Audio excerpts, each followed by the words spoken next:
আসসালামু আলাইকুম। অবশেষে ভারতে ইলিশ রপ্তানির অনুমোদন দিল বাংলাদেশ। কত কেজি ইলিশ দেওয়া হবে, প্রতি কেজির দাম কত, বার্ষিক আয় কত ইত্যাদি বিষয়সহ আরও বেশ কিছু তথ্য তুলে ধরব এই ভিডিওতে। বেশ কয়েক বছর ধরেই বাংলাদেশ ভারতে ইলিশ রপ্তানি করে আসছে। তবে রাজনৈতিক হাওয়া বদলানোর কারণে এবারে বাংলাদেশ ভারতে ইলিশ রপ্তানি করবে কিনা এই বিষয়টা নিয়ে দুই দেশের মধ্যেই একটা শঙ্কা ছিল।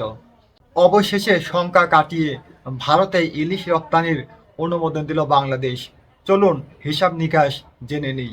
আগামী ৮ অক্টোবর থেকে মোট ৩,০০০ টন ইলিশ রপ্তানির অনুমোদন দেওয়া হয়েছে, যা বাংলাদেশে উৎপাদিত মোট ইলিশের 0.29 ভাগ। গত বছর মোট ৭৯টি প্রতিষ্ঠানকে ৩,৯৫০ টন ইলিশ রপ্তানির অনুমোদন দেওয়া হয়।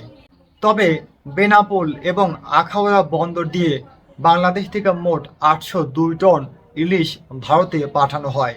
যেখানে প্রতি কেজি ইলিশের দাম ছিল $৮ থেকে $১০, সেখানে ৮০২ টন ইলিশের দাম $৮০ লাখ। ২০২২-২৩ অর্থ বছরে বাংলাদেশ থেকে ভারতে মোট ইলিশ রপ্তানি করা হয় ১৩৯১ টন। আয় হয় $১,৩৮,০০,০০০। ওই বছরে অন্যান্য মাস সহ মোট আয় হয় $৪,৮০,০০,০০০। উল্লেখ্য যে ভারতে ইলিশ ছাড়াও পাবদা, ভেটকি, পুঁটি ইত্যাদি মাছ রপ্তানি করা হয়। অপরদিকে ভারত থেকে আমদানি করা হয় লইটা, কাসকি, পোয়া, শুটকি, রুই, কাতলা ইত্যাদি মাছ।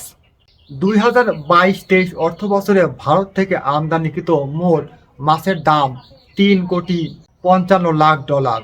সুতরাং হিসেব করে দেখা যায় ভারতে আমরা যে মূল্যের মাছ রপ্তানি করি তার চেয়ে কম মূল্যের মাছ আমরা আমদানি করি। এতে কিন্তু বাংলাদেশেরই লাভের পরিমাণ বেশি।